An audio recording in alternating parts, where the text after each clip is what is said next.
أشهد أن لا إله إلا الله وحده لا شريك له وأشهد أن محمدا عبده ورسوله أعوذ بالله من الشيطان الرجيم بسم الله الرحمن الرحيم.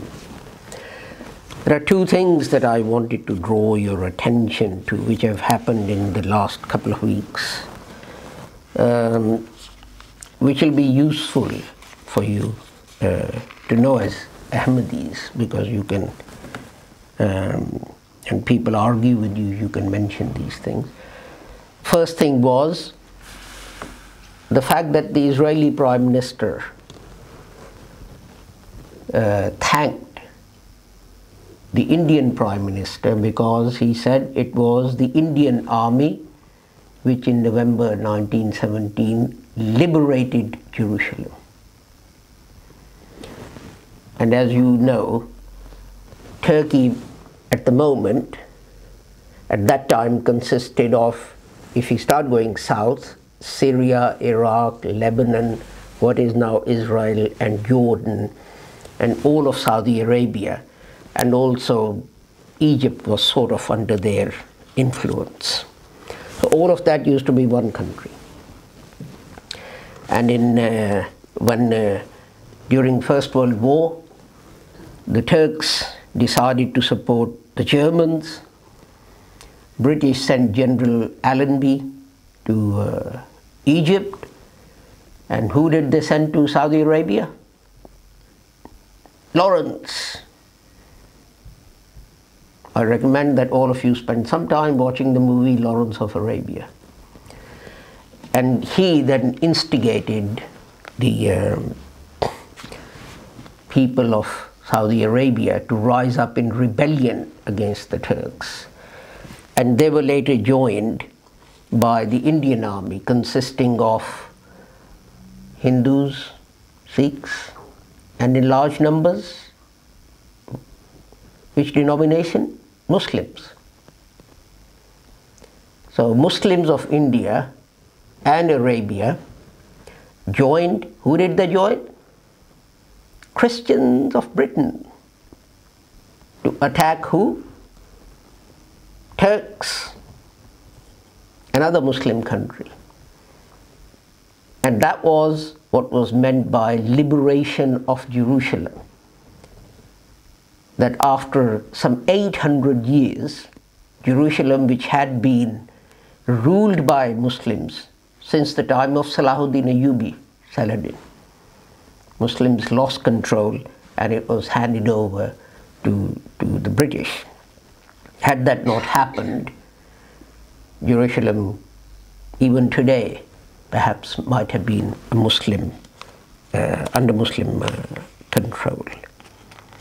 So that's what Mr. Netanyahu was thanking Mr. Modi for, or Modi. And the other thing that's happened is that the US government has released official documents related to what happened in Iran in 1953. And what happened in 1953 was, in 1950 I think it was, or 51, Iranians elected, see this is what the West and Americans support. They elected. How do you elect someone? By holding democratic elections. And they elected a prime minister, a gentleman called Dr. Musadiq. And Musadiq said to the British, he said, well, you're taking all our oil and not giving us any money. I'm going to increase the percentage that you have to pay to the Iranian government for the license to take our oil. And they said, why? And he said, well, I want to build schools to give free education to Iranians, and I want to build hospitals for free treatment of Iranians, and so on. Now, you see, let me ask you this question. If you heard that this man is going to get money from a foreign country so that your children can have free education and you can have free medical treatment, what will you do? Would you want him to remain the Prime Minister, or would you rise up and drive him out? which one would you do? Surprisingly, Iranians didn't want free education for their kids. They didn't want free medical treatment for their elderly parents. So they rose up in rebellion and drove out Musadiq. And Shah came back. Last week, US state government released papers which showed that the US government paid their agents in Iran to instigate riots by spreading false rumors against Musadiq's government. Because they were afraid, who is to the north of Iran? Russia. I should give a couple of khutbahs on geography, I think, with charts here showing which country lies where. Yeah.